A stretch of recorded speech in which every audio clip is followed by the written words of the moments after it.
जैसा कि आप सभी जानते हैं कि भीष्म पितामह महाभारत के बहुत ही महत्वपूर्ण पात्र हैं। बिना उनके महाभारत की कल्पना भी नहीं की जा सकती।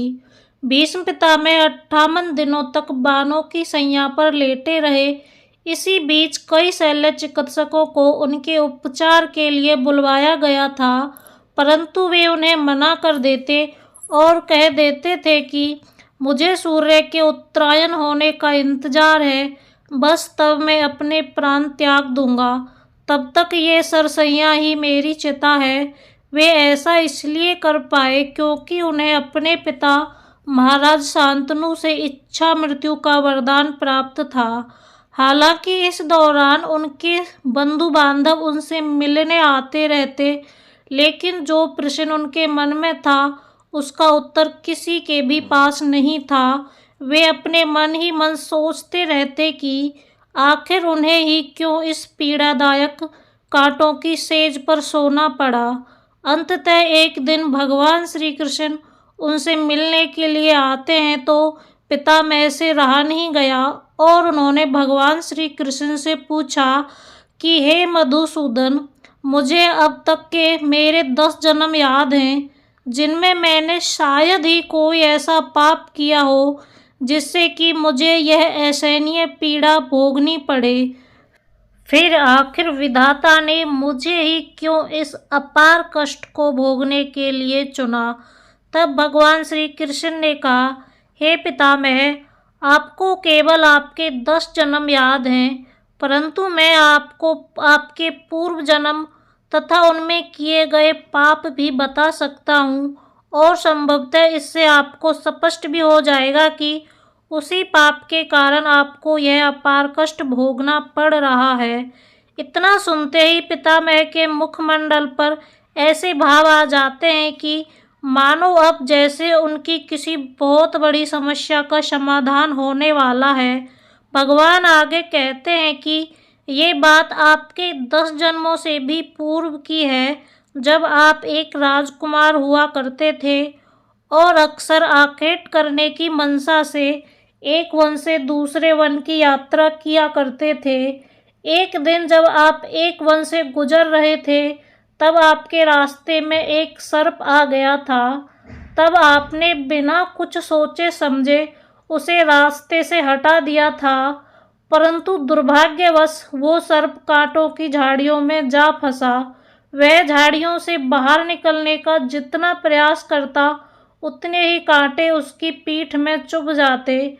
इस प्रकार वो सर्प लगभग 18 दिनों तक उसी कष्टदायक अवस्था में जीवित रहा और इस दौरान वो ईश्वर से यही प्रार्थना करता रहा कि जिस तरह तड़प तड़प के मैं मृत्यु को प्राप्त हो रहा हूँ, ठीक उसी तरह से उस राजकुमार को भी मृत्यु प्राप्त होनी चाहिए। और अंततः उसने एक दिन अपने प्राण त्याग दिए।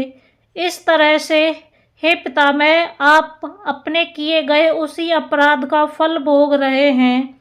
परंतु इतना सुनकर पितामह के मन में एक और नया प्रश्न जन्म ले लेता है। वे कहते हैं कि हे मुरलीधर, यदि ऐसा है तो फिर कैसे मैंने अपने पूर्व के 10 जन्म बिना किसी कष्ट के बिताए? आखिर मुझे उस पाप की सजा उन जन्मों में क्यों नहीं मिली? इस पर लीलाधर कहते हैं कि इसके पीछे का मुख्य कारण यह है कि उन जन्मों में आपने कोई भी ऐसा कृत्य नहीं किया था जो पाप की श्रेणी में आता हो, इसलिए आपको उन जन्मों में इसका श्राप नहीं लगा था। इतना सुनकर पितामह कहते हैं कि हे देवकी नंदन, कृपा करके आप मुझे बताइए कि इस जन्म में मुझसे ऐसी कौन सी भूल हो गई जिसकी वजह से मुझे इतने पुराने श्राप को भोगना पड़ रहा है। इस पर भगवान श्री कृष्ण कहते हैं कि हे पितामह, इसमें भी भला कोई कहने वाली बात है, क्योंकि सत्य तो आपसे छुपा नहीं है, परंतु फिर भी आप चाहते हैं तो मैं आपको बता देता हूँ। इस जन्म में जब आपने हस्तिनापुर की रक्षा करने का प्रण लिया और साथ ही उसका पालन भी किया, परंतु फिर भी आपने हस्तिनापुर की गद्दी पर बैठने वाले उस अधर्मी और अल्पबुद्धि और अत्याचारी दुर्योधन का साथ दिया।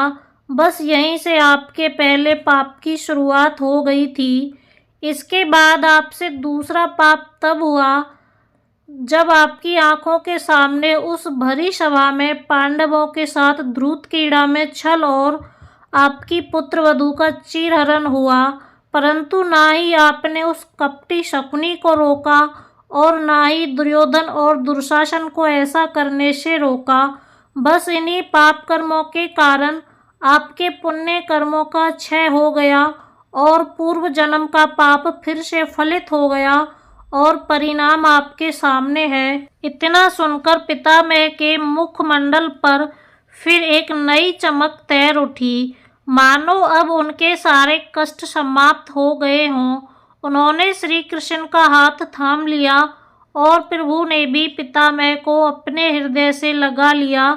जल्दी ही सूर्यदेव उत्तरायण हो गए और माघ मास का शुक्ल पक्ष आया और भीष्म पितामह ने अपनी देह त्याग दी और वो हमेशा के लिए परम तत्व में विलीन हो गए।